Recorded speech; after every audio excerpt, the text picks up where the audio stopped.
Olá, seja muito bem-vindo. Começa agora o JR Entrevista. Hoje com a gente o presidente da Agência Nacional de Telecomunicações, a Anatel, Leonardo Euler de Moraes.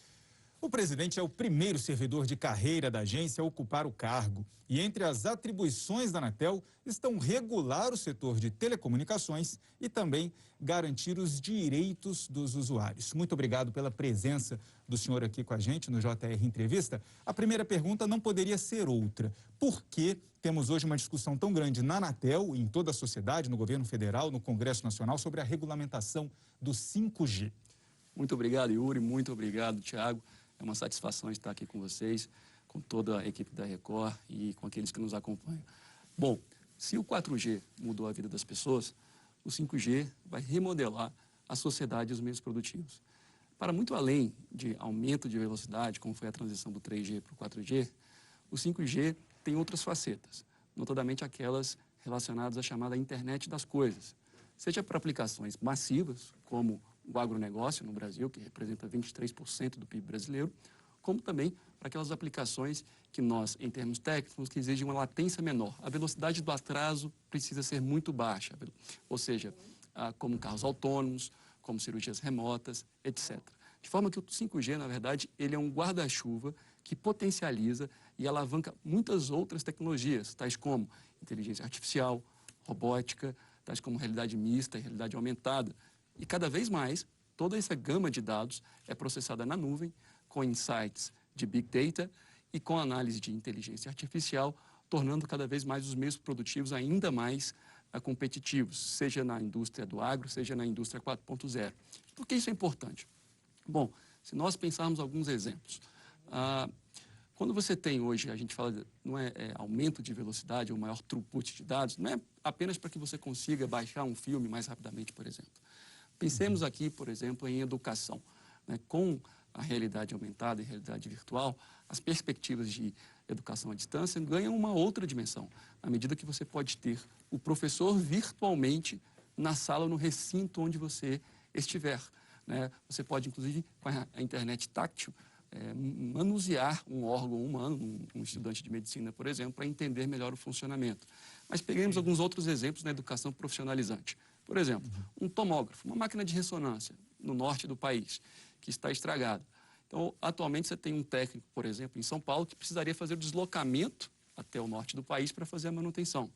Agora não, com um técnico especializado em São Paulo, dando assistência a um técnico lá no norte, munido de um óculos de realidade aumentada e virtual, ele mesmo pode dar assistência naquela máquina. Então, são vários exemplos que mostram que a tecnologia de 5G é de fato disruptiva. Então, está claro que é uma tecnologia que vai trazer uma inovação muito grande para a sociedade. Mas a gente tinha uma expectativa de que o primeiro leilão seria no fim de 2019 e ele não ocorreu até agora. Estamos atrasados? Por que estamos atrasados? Não estamos atrasados. A primeira questão é essa. O 5G, primeiro, ele ainda está na sua infância, e todas as facetas do 5G ainda estão na sua primeira infância em termos de realização. No mundo? No mundo, em todos. Os países que começaram a desenvolver de uma maneira mais massiva, Coreia do Sul, China, mas mesmo no Brasil, as operadoras já estão lançando o 5G em outras faixas de radiofrequência que não aquelas que compreendem o leilão que você mencionou, Thiago. Então, nesse sentido, mas o que falta ainda no Brasil? Faltam smartphones, por exemplo, que ainda não têm facilidade ou não tem, digamos, antenas para o 5G. Hoje só tem um equipamento homologado que poderia receber esse sinal nas faixas existentes. O que ocorre? Nós tínhamos a previsão, sim, de fazer esse leilão esse ano primeiro, mas nós estamos enfrentando ainda... Inicialmente em 2019, né? Quando o senhor assumiu. Seria no primeiro trimestre de 2020. Quando eu assumi, era a nossa intenção inicial. Alguns fatores ainda se mostram desafiadores para a consecução desse leilão, que deverá ser o maior leilão da história da agência. A gente não tem um modelo fechado ainda. O modelo ainda ele está sendo, já passou por consulta pública, já passou por uma análise primeira da Advocacia Geral da União. Enfim, nós estamos finalizando todo aquele processo que é derivado de lei, inclusive, para que nós consigamos colocar o leilão na praça, inclusive ainda vai passar pelo próprio crivo Tribunal de Contas da União. Mas o que eu quero dizer é o seguinte, hoje, a principal faixa de radiofrequência que constará do edital do leilão é a faixa de 3,5 GHz. Vou colocar, são as faixas aqueles caminhos por onde os sinais são trafegados e pelos quais a gente consegue esse sinal. Essa faixa de 3,5 GHz ela vai de 3,3 até 3,7 GHz. Mas, enfim, o que importa é que na banda vizinha nós temos aquelas chamadas parabólicas, que ainda algumas pessoas recebem, alguns milhões de famílias brasileiras, o sinal de TV aberta por meio dessas parabólicas. O que ocorre? Esse sinal, ele chega do satélite. E ele chega um pouco atenuado, fraco. E porque esses sistemas são rudimentares, ou eles não são seletivos em termos mais técnicos, eles deveriam receber o sinal apenas numa faixa de radiofrequência determinada. Mas uma vez que eles não são seletivos, eles acabam recebendo o sinal de bandas adjacentes. E essa banda é a banda de 3,5 GHz que eu falava, que pode gerar uma interferência é um desafio, nessa recepção. Pois é, então nós estamos fazendo testes, inclusive testes de campo, que precisaram ser suspendidos em função da pandemia, para justamente equalizar a forma que nós vamos garantir que as pessoas que ainda recebem TV aberta e gratuita não fiquem com seu sinal prejudicado, interferido, né, pelo sinal do 5G. E é muita gente? Olha, nós estimamos que são algo em torno de 6 milhões de famílias. E quais são as soluções estudadas, pensadas, que podem ser aplicadas para que essas famílias continuem recebendo o sinal de TV via parabólica com o 5G em funcionamento no país? Nós estudamos duas soluções, sem querer aqui entrar em aspectos demasiadamente técnicos. Tem a solução da mitigação, que seria o quê? Eu instalar, vamos colocar assim, filtros nas antenas parabólicas, sobretudo daquelas pessoas, daquelas famílias de maior vulnerabilidade social e econômica. Ou seja, então, parte dos recursos do edital de licitação do leilão seriam utilizados para esse fim. E uma outra opção é fazer a migração para uma outra banda da transmissão desses sinais de TV aberta. O que exige outra antena. O que exige outra antena de igual modo. Então, é exatamente isso que nós estamos estudando, fazendo testes de campo para endereçar essa questão que é colocada pela política pública. O Ministério determinou que a Anatel, e ele é responsável pela política pública, a Anatel cabe implementá-la. Ele determinou que nós deveríamos colocar condições de contorno que preservasse o sinal dessas famílias que recebem TV apenas pelas parabólicas. Leonardo, acho que essa é uma ótima oportunidade para a gente deixar bem claro para a sociedade quais são os prazos aí que a Anatel vislumbra para que a internet 5G comece a chegar à população. Explica para a gente esses prazos. Ótimo. Bom, como eu te disse, algumas prestadoras já começam a fazer o que a gente fala de deployment do 5G nas faixas existentes. Mas em relação ao leilão, nós deveremos realizar esse leilão, que, como eu digo, deve ser o maior leilão de direito de uso de radiofrequência da história da agência. Que vai chegar mais pessoas também. Né? Exatamente. No primeiro semestre do ano que vem. Agora, lembrando que nós queremos... o 5G, para ele funcionar bem, Tiago, ele precisa de três questões essenciais. Primeiro, muitas antenas. E aí a gente pode falar um pouco das legislações municipais, que são muitas vezes demasiadamente restritivas à instalação de antenas. Depois, ele precisa de fibra ótica para chegar até os sites, as antenas. E ele precisa também de bastante espectro radioelétrico. E essa parte compete justamente à agência, razão pela qual nós, então, faremos um leilão bastante robusto em termos de quantidade de espectro. E, além disso, nós não queremos fazer um leilão com um caráter estritamente arrecadatório, porque esse dinheiro vai apenas para o Caixa da União. Nós queremos colocar também compromissos de investimento para também expandir a infraestrutura de banda larga no Brasil como um todo. Então, esse é um objetivo, são dois objetivos essenciais desse edital: colocar bastante espectro disponível para que o 5G entregue efetivamente aquilo que é prometido pela tecnologia. E, em segundo, colocar compromissos de investimento. Isso é importante, Tiago, porque no Brasil nós temos, por exemplo, o FUST, o Fundo de Universalização dos Serviços de Telecomunicações. É uma lei de 2000, Yuri. De 2001 para cá, nós arrecadamos algo em torno de 23 bilhões de reais. Se você atualizar isso a valor presente, por algum índice de inflação, você vai chegar a uns 34 bilhões de reais. E quanto disso, desse fundo, que nós pagamos como consumidores, foi utilizado para expandir a banda larga, sobretudo nas áreas de menor atratividade econômico-financeira? Zero. Todo esse valor foi utilizado para o superávit fiscal. Esse mesmo fundo, com características muito semelhantes, existe nos Estados Unidos.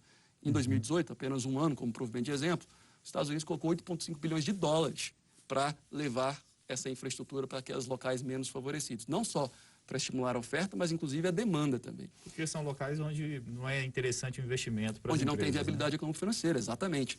Então, como nós temos essa questão contingenciada ao longo dos anos, eu volto para o edital, para o leilão. Nós temos que usar o leilão e a licitação como uma oportunidade de promover investimentos. Pois é, presidente, mas o leilão é esse primeiro passo, né? A gente vai oferecer às empresas, uma concorrência, para que elas tenham, assim, façam esse loteamento, entre aspas, do que seriam as frequências ali, né, para a operação. Mas a gente precisa de infraestrutura, como o senhor disse, de muito mais antenas do que temos hoje para o 4G, por exemplo.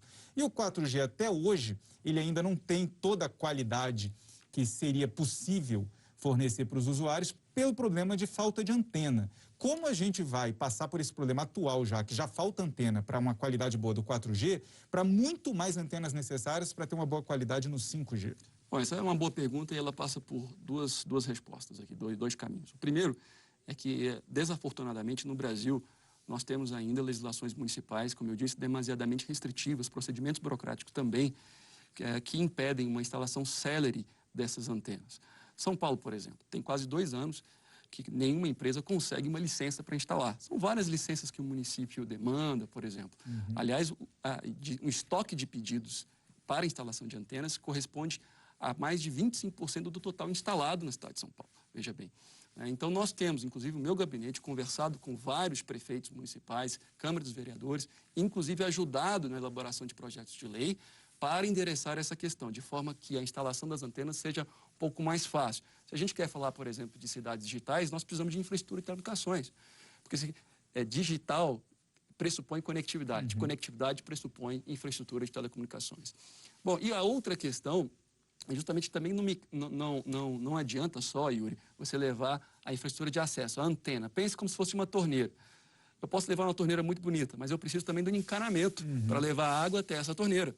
Esse encanamento é a infraestrutura de transporte, de transmissão, o que chamamos backhaul e backbone.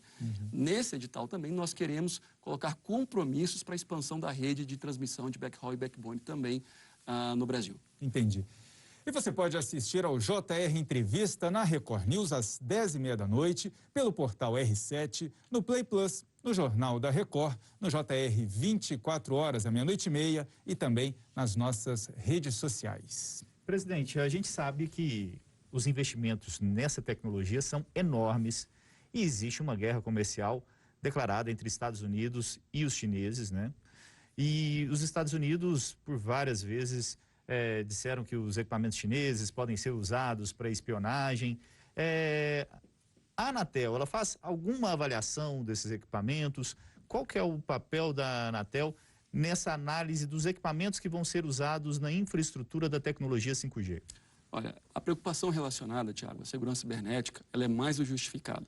Imagine, por exemplo, uma fábrica da Bosch ou da Mercedes-Benz na Alemanha, toda automatizada, robotizada, processando aqueles dados na nuvem. Um tanto de segredo industrial ali contido. E para além de questões comerciais e econômicas, nós temos também questões relacionadas à segurança nacional. E a razão pela qual segurança cibernética é um dos maiores desafios do mundo atualmente. Bom, essa discussão, ela tem 3, pelo menos, aspectos ou vertentes.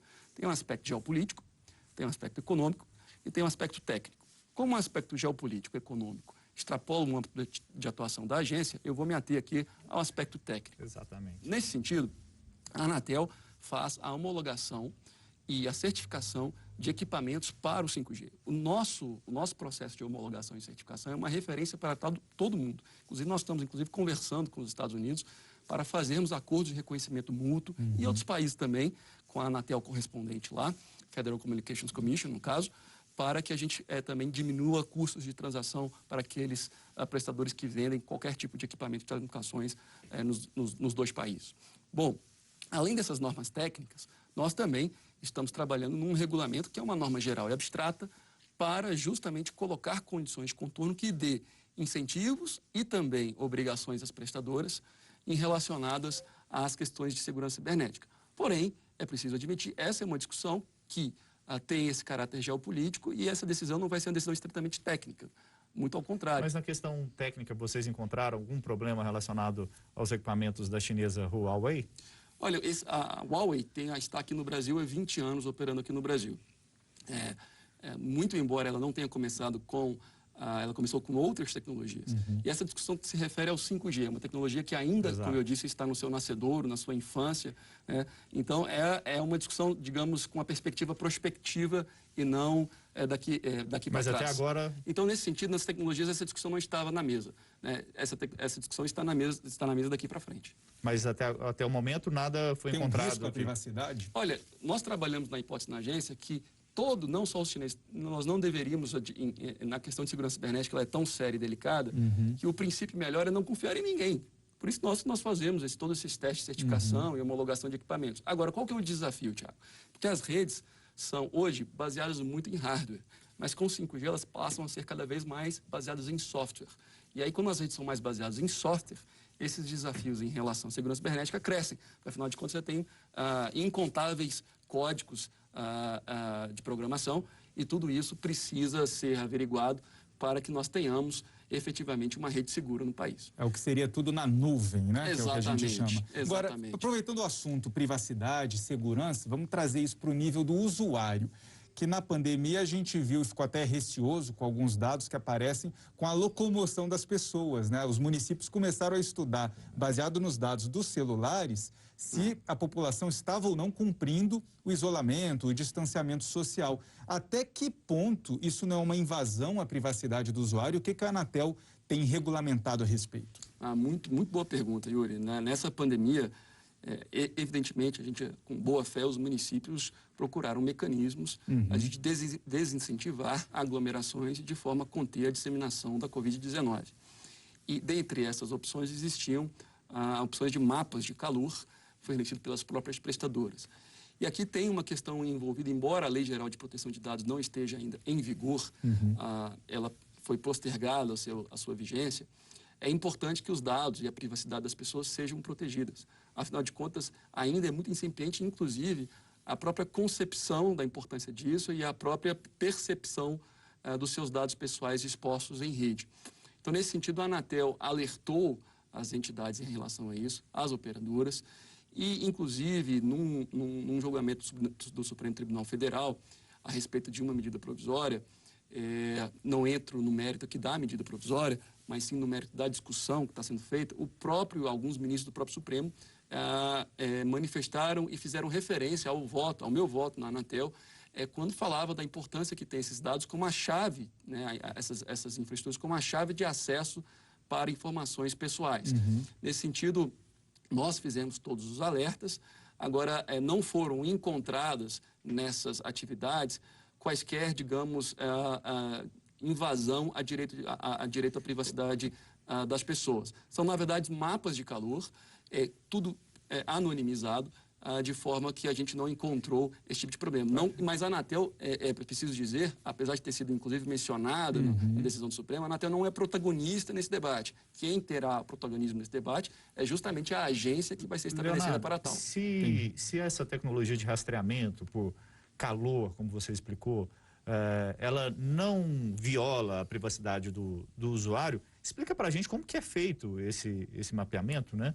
Para o cidadão poder entender de que forma que os municípios e as operadoras sabem que houve a movimentação e aquelas pessoas, né, saíram do isolamento. Tiago, vou falar de uma forma simples. Primeiro, o projeto não foi formalmente apresentado pela agência, porque a gente não tinha que aprovar isso para os municípios. Mas o que acontece? Toda vez que tem um celular, a rede identifica esse celular em alguma célula. Quando eu digo célula, uma antena. Exatamente. E aí, de acordo com a quantidade de terminais registrados nessa antena, você pode, então, pressupor uma aglomeração. É simplesmente isso, que estava sem identificar nome das pessoas, sem identificar o que as pessoas estão acessando. Quando as operadoras sabiam que mais pessoas se conectaram àquela determinada antena, aí estava demonstrado que houve um menor isolamento. Exatamente. Aí a administração municipal pode enviar representantes para tentar dissipar aquela aglomeração. E sem saber quem é essa pessoa que está se movimentando. Perfeito, né? A identidade exatamente. dela está preservada. Perfeito. Bom, o JR Entrevista faz uma pequena pausa e na volta as medidas da Anatel durante a pandemia e a qualidade do serviço de banda larga no Brasil. Continue com a gente. Estamos de volta com o JR Entrevista e o nosso convidado de hoje é o presidente da Anatel, Leonardo Euler de Moraes. Então, presidente, falamos muito do 5G, do leilão que está previsto para o início, aí, o primeiro semestre do ano que vem, e quando de fato vamos poder comprar um celular com a tecnologia 5G para ver vídeo mais rápido, por exemplo. Obrigado, Yuri. Primeiro, só deixar bastante claro que hoje já existe um celular homologado e algumas prestadoras já estão fazendo o que a gente chama de refarming, utilizando faixas que hoje estão para o 4G, também para o 5G. São os testes. Não, hoje já estão, inclusive já divulgaram comercialmente. E funciona mesmo? E funciona, mas em áreas mais restritas, etc. ainda, porque está começando ainda o que a gente fala de deployment, né? Digamos assim, a expansão dessa rede. Agora, de fato, o leilão é importante nesse contexto porque a principal faixa de radiofrequência, que tem um ecossistema mais rico e diversificado de equipamentos, ela vai integrar esse leilão. Assim que nós realizarmos esse leilão, as prestadoras já estão se preparando para que possam fornecer o serviço comercialmente com escala, quase de uma maneira imediata. E os equipamentos vão ser mais diversificados, porque isso é importante também, até para baratear custos, né? Até porque é uma questão de mercado, né? Todas vão querer correr. Exatamente. Vamos falar de banda larga como um todo. A gente, durante a pandemia, houve um crescimento grande, né? De 40%, 50%, na necessidade, né? Na procura por pacotes de banda larga. E o que a Anatel tem feito para verificar a questão da qualidade desse serviço? Obrigado. Tiago, eu acho que realmente é importante registrar que no combate à disseminação da Covid-19 e dos seus efeitos negativos, conectividade tem se revelado fundamental. A preservação dos fluxos de trabalho, de ensino, de acesso a informações sobre saúde, de lazer, dependem de acesso à internet e, pois, dependem das redes de telecomunicações. Então, de fato, a Anatel e as empresas, tanto instadas pela agência quanto voluntariamente, tomaram várias ações para, digamos, acomodar ou suportar esse robusto incremento da demanda por dados, por rede de infraestrutura de rede no país. Você bem disse, as redes fixas, no início da pandemia, o seu tráfego teve um aumento da ordem de 50%, e as redes móveis, embora tenham tido um aumento do tráfego menor, na ordem de 30%, muitas vezes esse tráfego de dados deslocou-se das áreas mais comerciais para as áreas mais periféricas ou residenciais, onde as pessoas efetivamente vivem. A infraestrutura estava preparada para suportar isso? Nós falávamos, inclusive, da questão das antenas, tá? E mais uma razão por causa disso é importante, porque é na agilidade dos municípios para expedir as licenças para instalação das antenas.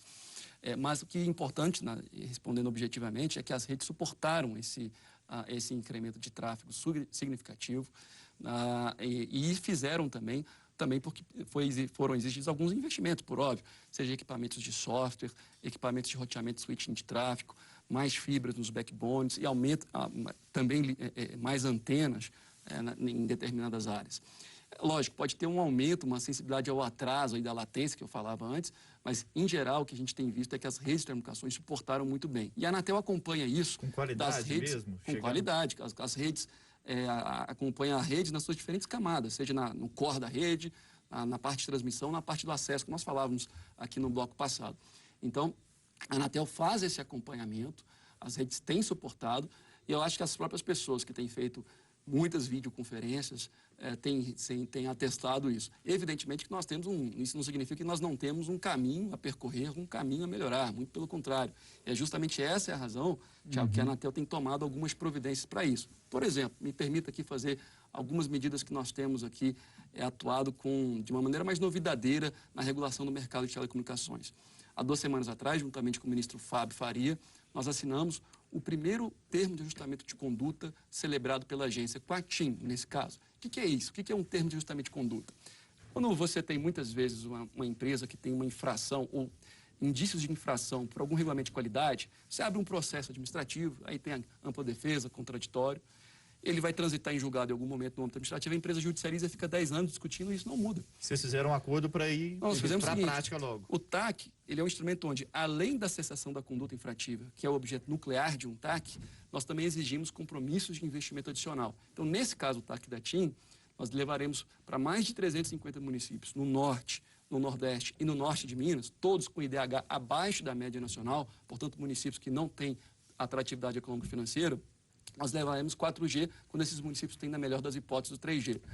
Outra outra atuação regulatória, diferentemente do TAC, mas assemelhada, é a questão, por exemplo, de obrigação de fazer. Ao invés de eu dar uma sanção pecuniária, uma multa pecuniária, eu dou uma sanção de obrigação de fazer que está prevista na própria lei do processo administrativo. Ou seja, você vai levar, então, uma infraestrutura para uma localidade desprovida de acesso. Então, são através desses instrumentos que a Anatel também tem promovido para gerar mais investimentos e buscar também ampliar ou maximizar o espaço de interseção entre os interesses público e privado. É como se fosse uma prestação de serviços comunitários que a empresa é meio que condenada, entre aspas, para poder, né?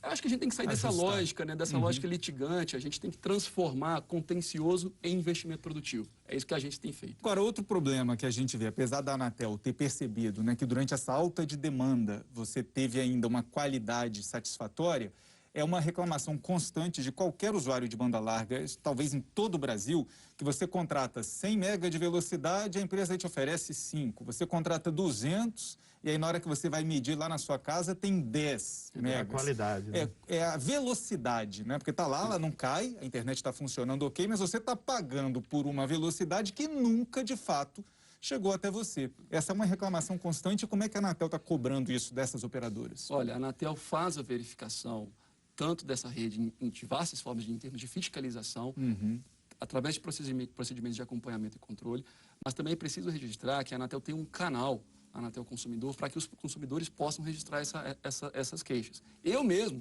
na minha residência, atesto o que você está falando, Yuri, e já tive esse problema no início da pandemia. Fiz a reclamação na Anatel, como usuário, e logo... Não contou nada para ninguém, esperou para fazer o teste. Exatamente, e tive a resposta. E para fazer esse registro da queixa na Anatel, precisa antes entrar em contato com a operadora, esperar um prazo, ter o protocolo? O ideal é que você já reclame na Anatel com um protocolo da prestadora. E, em geral, após a reclamação na Anatel, Yuri, a prestadora tem, no máximo, 5 dias, ela já entra em contato com o consumidor. Esse canal tem sido bastante exitoso, eficiente. Ano passado, inclusive, nós lançamos um outro aplicativo, um novo Anatel Consumidor, tanto na web quanto no aplicativo. É muito simples e tem sido bastante eficaz. Aliás, nessa semana aí, nós vamos também lançar outro tipo de aplicativo, que vai ser o Anatel Comparador, para que você possa também comparar as ofertas que estão sendo feitas por você.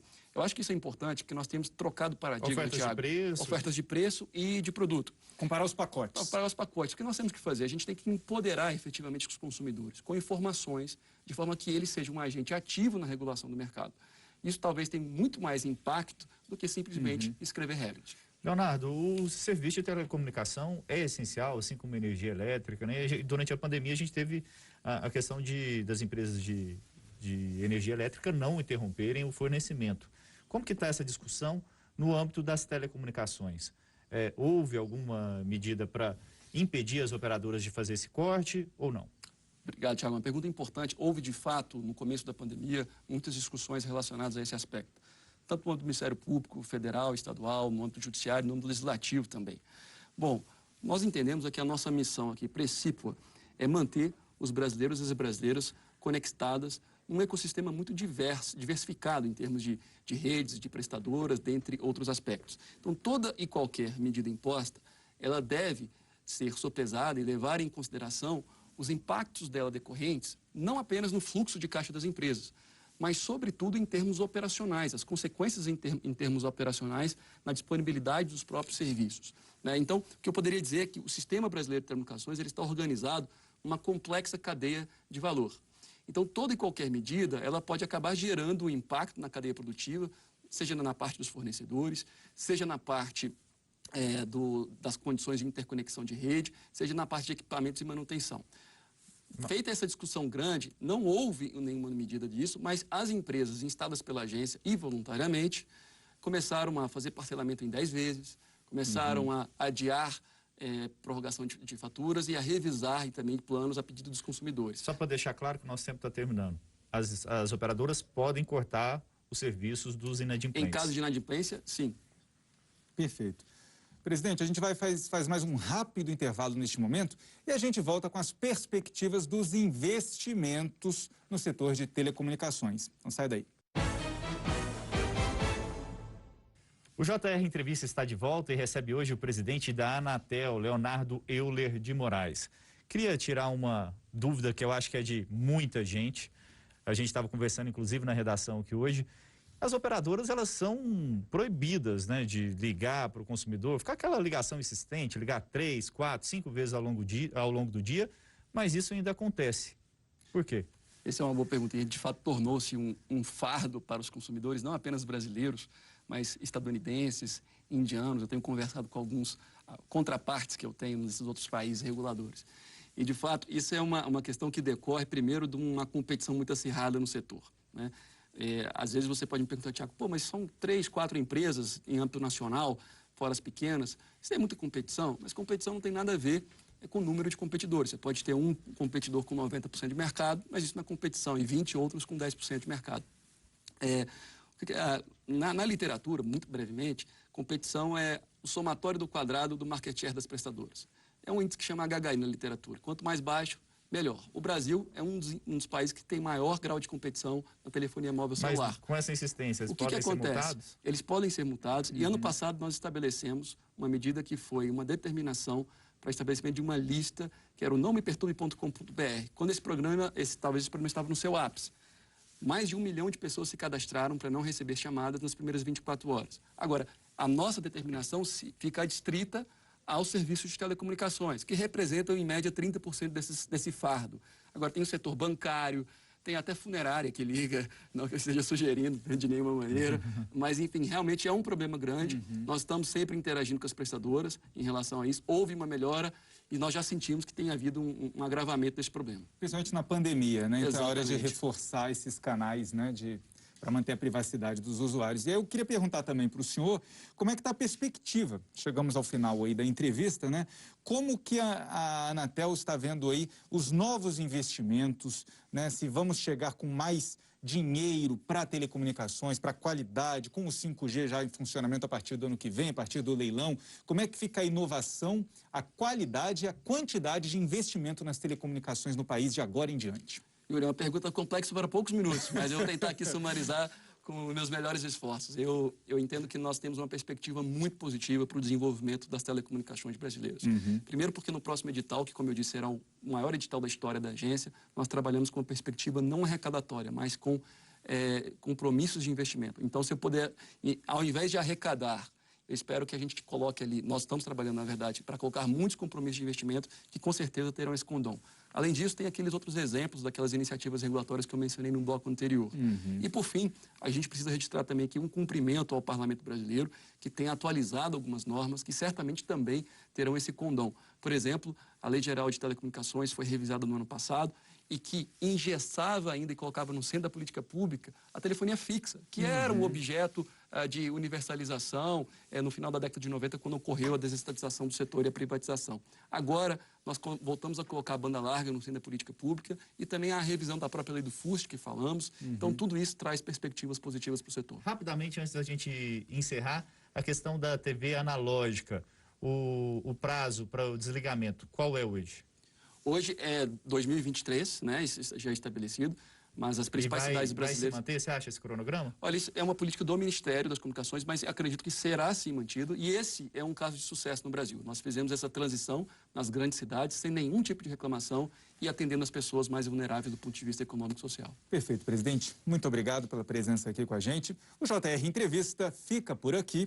E lembramos que você pode assistir ao JR Entrevista na Record News às 10h30 da noite, pelo portal R7, no Play Plus, no Jornal da Record, no JR 24 horas, à meia-noite e meia, e também nas nossas redes sociais. Muito obrigado pela sua entrevista, presidente da Anatel. Também agradeço a sua companhia. Até uma próxima.